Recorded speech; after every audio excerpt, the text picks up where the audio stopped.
연산군은요, 자기 의견이 강했고요, 뜻대로 하고 싶어 했던 그런 인물입니다. 자, 그런데 최고의 자리인 왕위에 올랐습니다. 어땠겠습니까? 난리 났겠네요, 아주. 계속 웃고 있었을 것 같은데. 자, 당연히요, 모든 걸 내가 하고 싶은 거 할 수 있는 강력한 왕권 꿈꾸지 않았겠습니까? 그죠. 너무 당연하잖아요. 그런데요, 연산군의 시작은 처음부터 쉽지가 않았습니다. 왜였을까요? 바로 이것 때문이었습니다. 전하, 아니되옵니다. 신하들. 맞습니다. 바로 이렇게 이야기하는 신하들이 너무 많았던 거예요. 특히 이렇게 이야기하는 사람들, 과연 누구였을까? 자, 요거 한번 제가 화면 통해서 설명해 드리도록 하겠습니다. 읽어보시죠. 삼사. 삼사.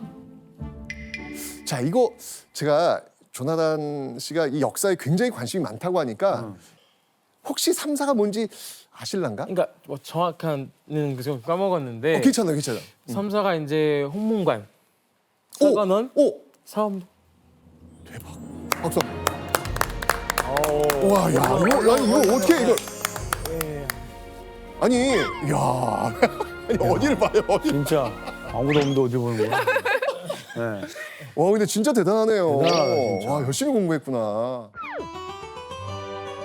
자, 먼저 이 사헌부부터 한번 보겠습니다. 이 사헌부는요, 관직에 있는 자를 감찰하는 기구인데 현재 검찰? 뭐 요 정도 좀 비슷할 것 같고요. 자, 이 사간호는요, 국왕이나 신하가 잘못한 일이 있으면 이를 비판하는 기구입니다. 현재 언론 정도로 볼 수 있을 것 같아요. 그다음에 이 홍문관은요, 이 왕과 토론하는 그런 경연을 준비하고 이 왕이 궁금해하는 일에 자문하는 일을 맡았던 그런 기관이 되겠습니다. 자, 한마디로요, 언론을 담당하는 이 세 기관을 일컬어서 삼사, 즉 언론 삼사라고 했던 것입니다. 자, 이 언론 삼사, 오늘 우리가 이야기를 풀어나갈 굉장히 중요한 한 요소예요. 꼭 기억하셔야 합니다. 네. 삼사. 자, 이들은요, 왕이 잘못하는 그런 일이 있으면 바로 전하, 그러시면 아니되옵니다, 이런 잘못을 지적하는 그런 일을 하는 그런 사람들입니다. 자, 그러니까 성종이 죽은 다음 날부터 연산군은요, 이 삼사와 기싸움을 제대로 하는 겁니다. 그림이 그려지시죠? 네. 예. 자, 바로 아버지 성종의 제사, 돌아가셨으니까 그 제사 수륙제 때문이었는데요. 이 선왕을 추모하는 목적으로 왕실에서 계속해서 시행해 오던 제사였는데 관례대로 아버지 성종의 수륙제를 지내기로 합니다. 그런데 이 삼사가 반기를 들고 일어난 겁니다. 전하, 아니되옵니다. 왜? 왜? 아, 사실 성종은 정말 유교의 질서를 구축하기 위해서 너무너무 노력한 왕이거든요. 그러니까 이 삼사는 그런 성종에게 이 불교식 죄를 행한다, 이거는 아니되옵니다, 이렇게 얘기를 했던 거예요. 와. 아니, 근데 왜 갑자기 이때 수륙제 문제를 거론하고 나선 걸까요? 왜냐면 뭔가 그냥 둘 사이 약간 기싸움 같이 느껴지거든요. 큰 흐름상에서 보면 이미 성종대부터 그 언론기관과 국왕 사이의 갈등들이 커지고 있었고요.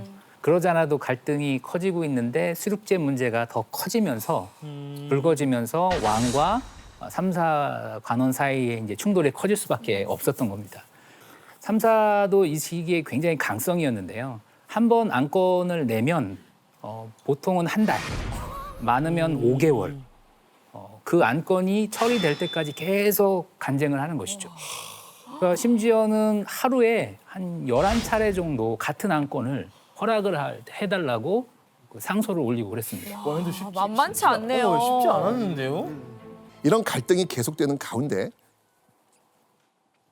이 연산군이 즉위한 4년 후 결국 자신에게 사사건건 반대하는 이런 신하들 제거하기로 마음 먹습니다.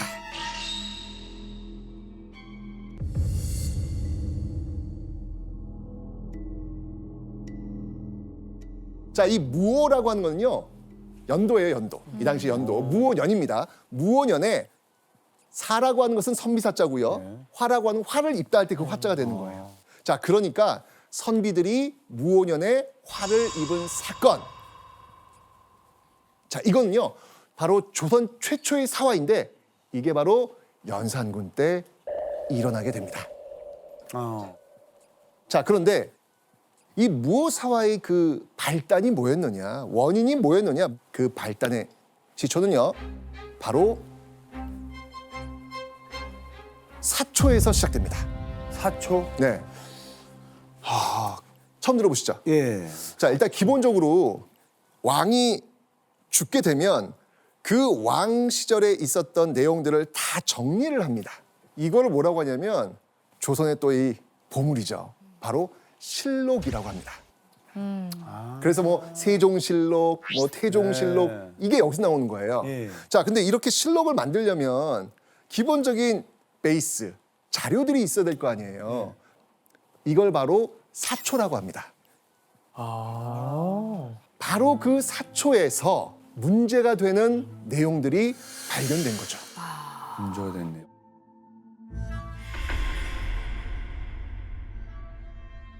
어떤 내용이길래 연산군은 뚜껑이 열렸을까요? 네. 자, 그 내용을 한번 보도록 하겠습니다. 세조가 자신의 아들이자 성종의 아버지였던 의경세자의 후궁 권씨를 불러들였지만 분부를 따르지 않았다.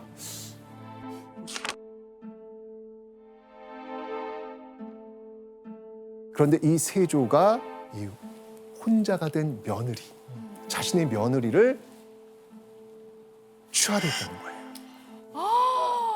너 이쁘다. 가족을 응, 너 이쁘다. 일로 올래? 시아버지가 며느리를. 이거 무슨 뭐 사랑과 전쟁에 나오는 그렇죠. 그런 내용 아닌가요? 자, 두 번째 내용도 한번 보시죠. 네. 세조가 조카였던 단종의 어머니이자 자신의 형 문종의 아내였던 현덕왕후의 관을 무덤에서 파내 바다에 버렸다. 자기 형의 아내를 와. 극악무도하다가 그러니까 이것만 보면 뭐야, 세조 도대체 뭐 어떤 사람이야. 세 번째 내용 한번 보겠습니다. 단종의 시체가 함부로 버려져 까마귀와 솔개가 날아와서 쪼았고 이후 어떻게 되었는지 알 알 수가 수가 없다. 아우. 이건 뭐예요? 단종의 시신을 방치했다는 거잖아요. 방치. 폐륜적인 행위를 벌인 왕이 누구다? 세조다. 이걸 지금 역사에 기록하려고 하는 거예요. 역사에 세조 나쁜 사람 딱 박아 넣으려고 네. 이런 기록을 지금 뽑은 거예요. 네. 이 사초의 내용이. 그런데 놓치지 말아야 될 것. 가족은 건드리는 거 아닙니다. 가정 건드리지 맙시다. 그렇죠. 야, 너 이렇게 우리 할아버지를 기록할 거야? 딱 뚜껑이 열린 거야. 자, 그럼 이런 사초 문제를 적극적으로 확대하면서 사건을 키워간 사람, 도대체 이런 것들을 마구마구 밝힌 사람이 과연 누구일까? 이 사람을 좀 알아볼 필요가 있습니다. 네. 누구가 이렇게 얘기했길래? 정말 이 공작 정치의 화신이라고 할 수 있는 간신의 아이콘이라고도 불렸던 사람이 있습니다. 바로 유자광. 유자광.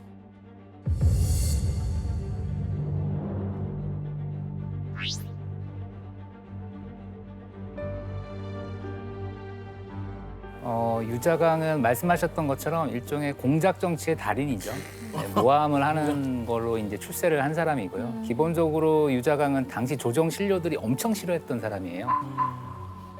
그러니까 유자광의 입장에서 봤을 때 저런 사초 문제는 자기가 나서서 이거를 잘 키우면 연산군에게 어필하기도 하고 또 한편으로 보면 그런 것을 인해서 자기가 이제 출세할 수 있는 또 다른 명망을 얻을 수 있는 기회로 이제 삼았던 것이죠.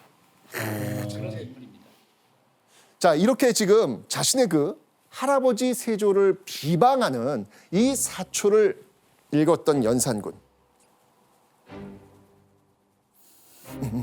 부르르 떱니다.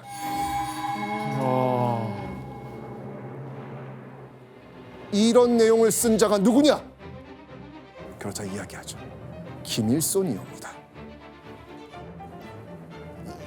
이런 글을 쓴 김일손, 이 자를 당장 붙들어오라, 이렇게 나온 거예요. 이 김일손도 연산군이 계속 부딪혔던 조직 어디라 그랬죠? 삼사. 이 삼사의 무리들과 연결되어 있는 사람이에요. 자, 이렇다면 이것을 계기로 해서 삼사를 때려잡을 수 있는, 완벽하게 주도권을 잡을 수 있는 기회가 왔다라고 연산군은 판단했던 거예요.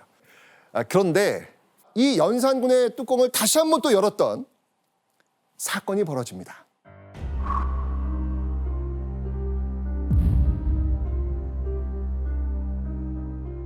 여기에 계속해서 이 불을 돋궜던 인물 유자광.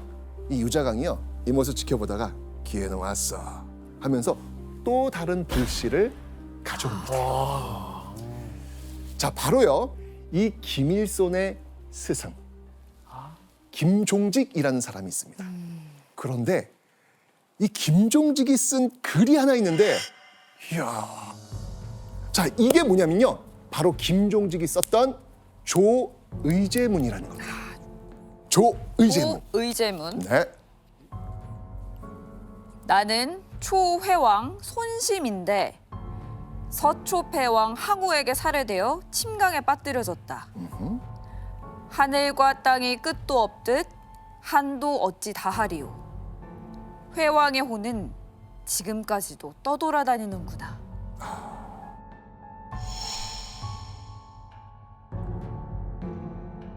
자, 그렇다면 이 회왕을 단종으로 바꾸고 이 항우를 세조로 바꿔보세요.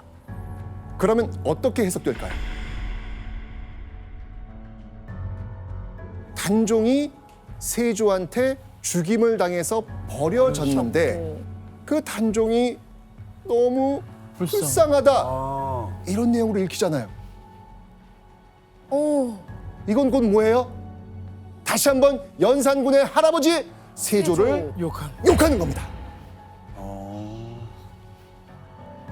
자, 이 유자광은요, 이 조의제문, 이 기록을 하나하나 해석까지 해가지고 연산군한테 이걸 바치면서 유자광이 김종직의 조의제문을 구절마다 풀이해서 아뢰기를, 이 사람이 감히 이러한 부도한 말을 했다니 청컨대 법에 의하여 죄를 다스리옵소서. 야, 이거 이걸 또 김일손이랑 찾아냈어. 같은 거네요. 이걸 또 찾아낸 거예요. 찾아갖고 그런 식으로 해석을 또 한 겁니다. 자, 결국 삼사가 마음에 들지 않았던 연산군은요, 이들 전체를 붕당 조성죄, 이걸로 엮어가지고 치기로 마음을 먹습니다. 자, 이 김일손, 자, 이 사람은 과연 어떻게 처형당했을까요?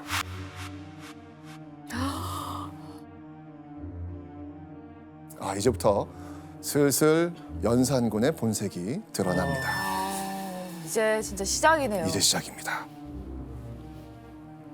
자, 극형인 능지처사를 당합니다.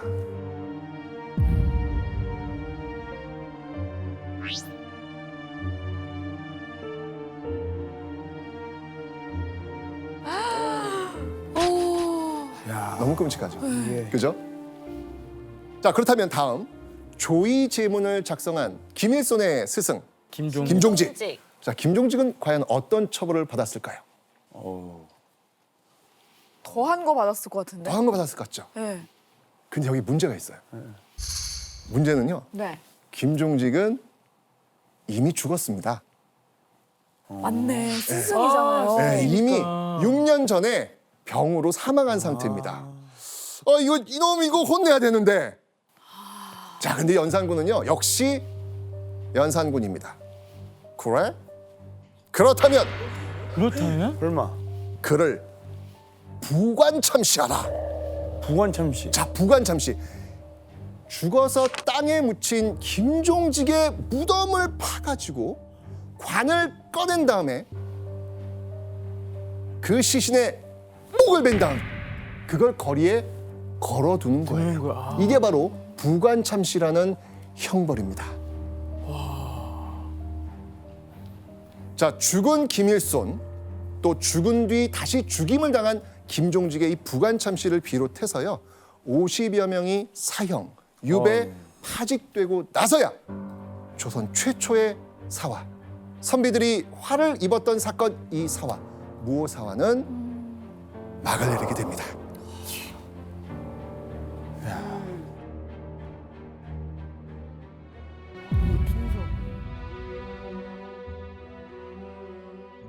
자, 연산군은요 이렇게 얻은 권력을 자신의 욕망을 채우는데 써버립니다. 자, 제가 한번 보여드리죠.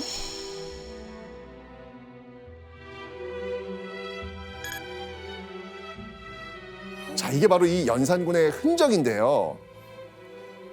오호.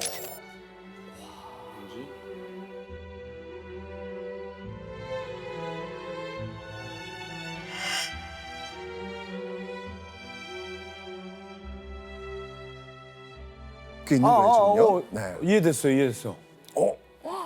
이해되셨어요? 이해됐어요. 저는. 아니, 이게 지금 여기 금표 내에 범입한 자는 처참을 하겠다. 그런 뜻이죠. 정답. 우와. 아니, 이거를 우리 동현 씨가 이걸 해석을 한 거예요? 말씀하셨던 것처럼 금표 안에 이렇게 들어온 사람은 기서제서율이라고 하는 이 형벌로 논에서 처참하겠다. 논에서 네, 처참하겠다예요. 기서제서율에 근거해서 뭐 처참하겠다 뭐 그런 거죠. 맞네. 자, 이와 관련된 그 기록도 있습니다. 이영 씨 한번 읽어주시죠. 도성 사방에 백리를 한 개로 모두 금표를 세워 그 안에 있는 주현과 군읍을 폐지하고 주민을 철거시킨 다음 사냥터로 삼고 수백 리를 풀밭으로 만들어 금수를 기르는 마당으로 삼았고 아이고야. 여기에 들어가는 자는 목을 베었다. 아이고야. 이야. 자, 이런 금표는요. 연산군 말기에는 도성 밖 백리, 그러니까 지금으로 치면 40km까지 있었습니다. 한강 북쪽으로는요. 파주, 양주, 포천. 한강 남쪽으로는요. 김포에서 경기도 광주까지. 이런 향락뿐만 아니라 사치에도 빠져들게 되는데요. 무오사화 이후 제위 5년부터는요. 나라가 거둔 세금보다 쓰는 돈이 더 많아집니다. 그 혼자 쓰는 돈이. 그러니까요. 아.